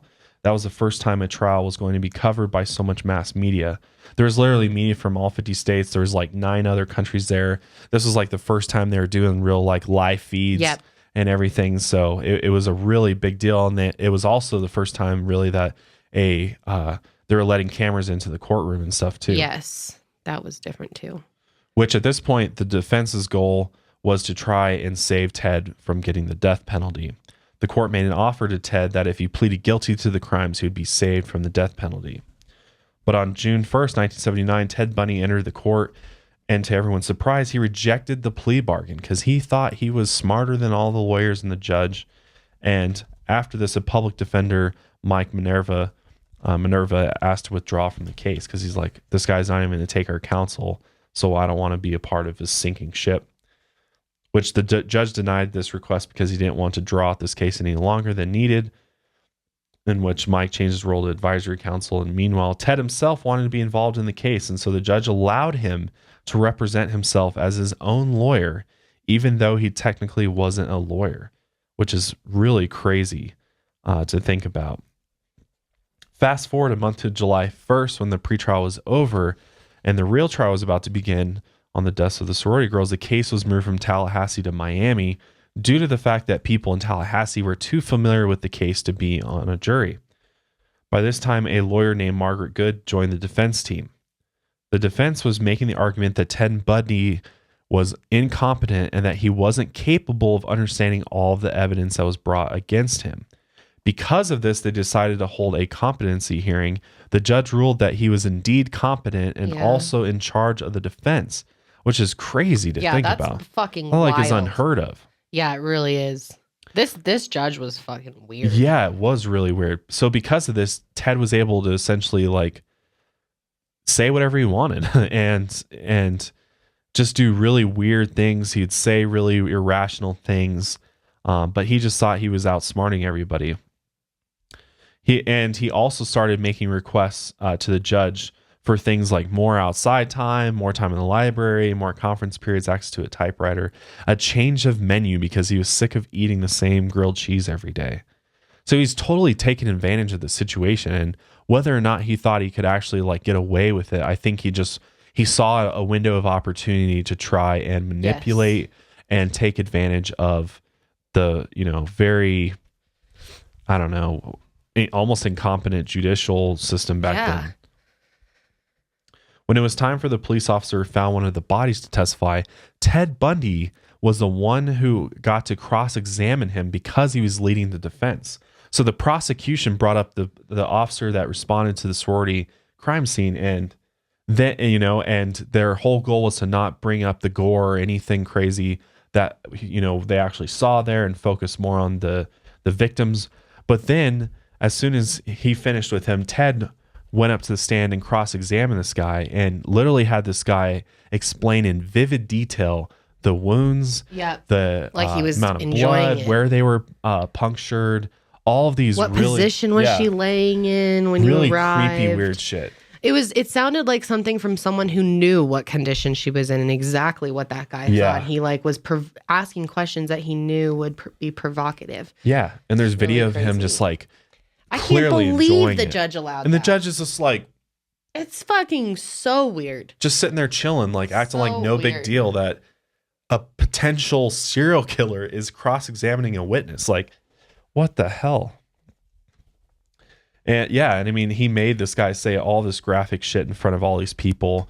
And at one point, the defense attorneys were so fed up with Ted's behavior in the courtroom that they just got up and left. And during that trial, a forensic odontologist, Dr. Richard Severin, testified when it came time to talk about the bite marks on one of the victim's body, and that they could prove that these bite marks matched Ted. So this was actually I think the evidence that kind of sunk his ship, is that they had this expert witness come forward, and he basically took measurements of Ted Bundy's mouth and his teeth and molds of his teeth. Yeah. And they basically came, in front of the jury, was like his teeth, which were just like a crooked teeth, matched up with the bite marks on the victim. I mean, what else more evidence do you need? That's really, like, you're done.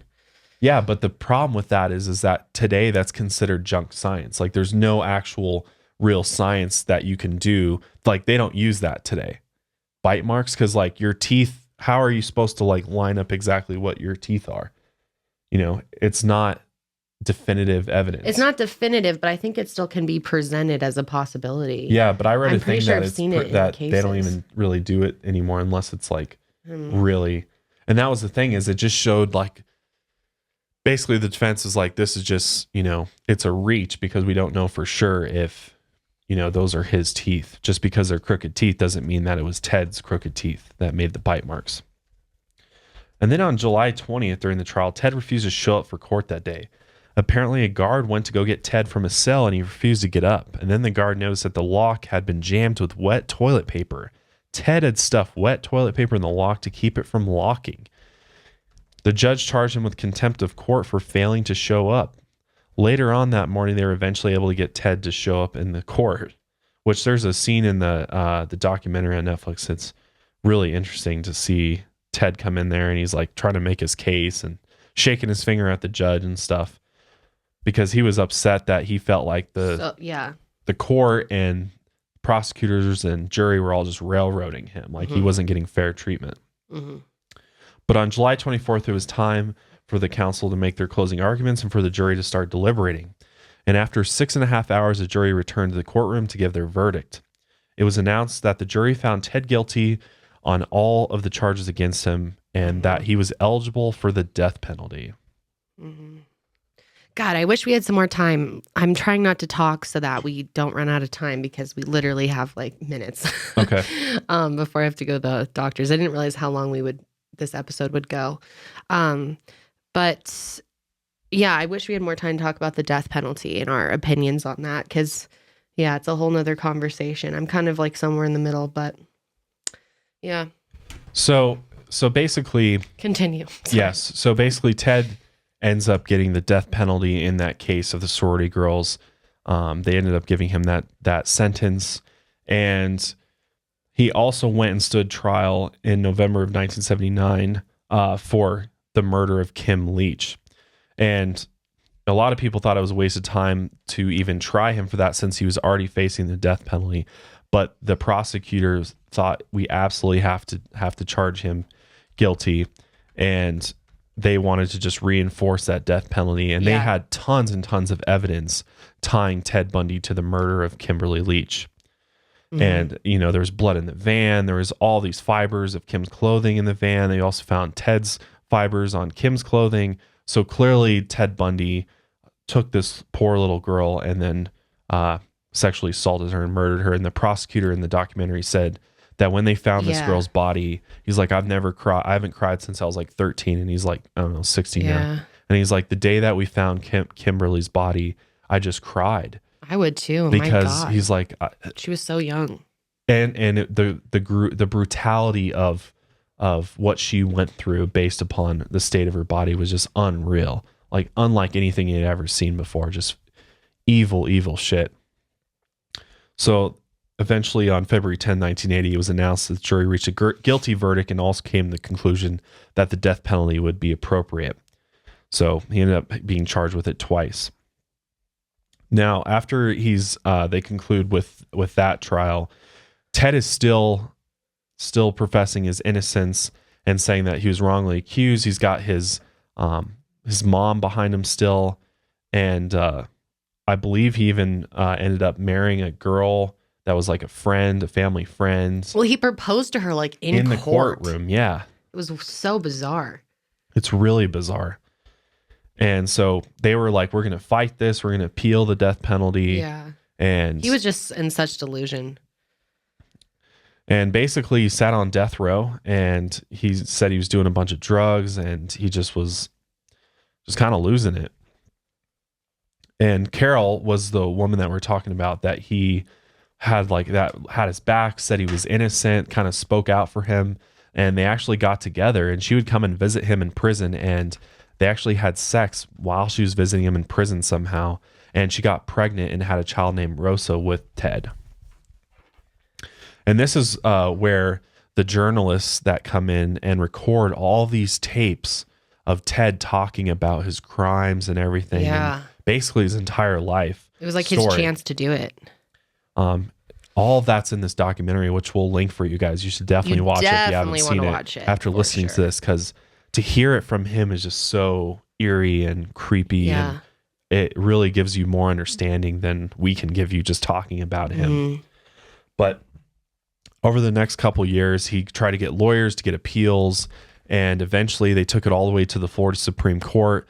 And his final appeal, which was January 20th, 1989, was rejected. And basically the Florida governor, Bob Martinez, signed a death warrant. And so he was officially assigned to be executed in the electric chair on Tuesday, January 1989. And in his final days, Ted actually confessed to the crimes. To the FBI actually went and got a bunch of intel from him and actually used him to get information about serial killers and profiling. And Ted tried to help them, but Ted eventually confessed to being involved up to 30 murders of young women across the country, spanning 5 or 6 states. And some have speculated that it may even be more than that. Some have said it could be even to the triple digits, because there was one point in which I think he indicated that it could be the triple digits. So for all we know, there's at least 30, could be more. And out of those 30, there's still a bunch. There's, I think, at least 6 or 8 that are unidentified still. We have no idea who they are. We've never found their remains. There's many victims of his.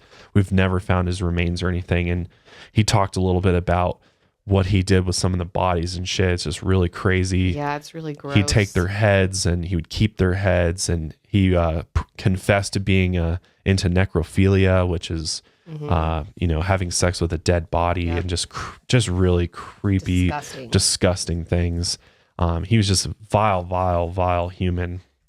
But he did confess, and he tried to get religious at the end, of course. But at 5 a.m. on the day that he was scheduled to be executed, he was fed the traditional breakfast of steak and eggs. And that morning, there were hundreds of people who showed up outside the prison to have a celebration of his death. Literally, there was almost like a carnival going outside of the prison where he was, because people were so happy and excited to see him get executed and just his life taken. That they had fireworks, and there was shirts that said "Burn Bundy, burn," and there was just all these little things that were celebrating his execution. People were so happy on the day he was executed. Yeah. People were just so disgusted by him, especially because of his arrogance and the way he was acting. Yeah, I mean, Ted just Bundy's so full of himself. Freaky fuck. He was. And when he got the electric chair, which I'm pretty sure we don't even use the electric chair anymore anywhere. What? But basically they strap you into a wooden chair, and they put like a coil around your one of your ankles, and then you have something on your head. And they basically just jolt you with huge amounts of electricity, which eventually I believe stops your heart. But it's so bizarre. It's a rough way to go. Yeah. And Ted, they said when he walked in, was just like a ghost, and that he was very afraid of it. He was very scared to die. Well, you know what, bitch? It's your fucking time. I don't know. I know people disagree on the death penalty and believe people should. You never want to take a life, but whatever. I feel like someone like Ted Bundy fucking deserves it. Honestly, I wish we could do something worse to him. Yeah. Think of all the pain he dealt onto so many people at the end of their lives. He's honestly lucky he only got a little jolt of electricity and was done. Was dead in a few minutes probably. Yeah, well fucking deserved. And what a bitch. He was trying to get out of it, and he kept saying oh, they're not going to get me. They're not going to be able to do it. They won't. I'll kill myself before they can do it. But then You know, you can't hide forever, can't run forever. And he was just completely delusional. Yeah, I mean, no normal human wants to watch another human die, but like one of the, I think it was a prosecutor in his case who went to his execution actually had really interesting things to say about the death penalty. Like, obviously, not in every case does someone deserve the death penalty, but depending on the serial killers enormity of your crimes, like if you're a serial killer, you're killing mass numbers of people. Like all those people lost their life. Especially torturing people. Like I just can't fuck with that. If you ever do that to someone, I can't respect your life enough if you had no respect for someone else's. And literally treating them like objects, like sex objects, and then discarding them like a used condom, tearing pretty them apart. Disgusting. It's horrible. It's really gruesome. And he deserved it. Evil what he did. Fucking burn in hell. I don't believe in hell, but still burn wherever the fuck he went. Yeah, I mean, I'm glad he got executed and rightfully so. I mean, he doesn't deserve to live anymore. And who knows? Like, what if he escaped again or something? Like, fuck. Yeah. They should have locked his ass down as soon as they caught him the first time. Yeah. And the fact that he got out again. Yeah, and he escaped custody in Colorado and then killed more people. Yep. Imagine how you'd feel if you were the jailer that just wasn't paying attention when Ted Bundy escaped, and then now all these other girls are dead because you let him out of custody. Like, you let him escape. I'm sure their family's so pissed. It's fucking crazy. But yeah, so if you guys want to check out that documentary, definitely go listen to the Ted Bundy tapes. Very interesting stuff that he provides us. It's just interesting to hear him talk, and all of this will make more sense to you if you haven't seen it. And it is very interesting, but beware, it is pretty disturbing. So yes. But yeah, I mean, serial killers are fascinating in a weird way. Just to even contemplate people, you know, just the psychology have the ability to do it. Interesting, yeah. And yeah, I guess we'll never know if there was an actual origin of the serial killer issues. So hopefully you guys enjoyed today's episode. If you did, like, subscribe. But yeah, that will be it for us today. We will see you guys next week. Stay safe out there. And stay woke. See you next time, guys.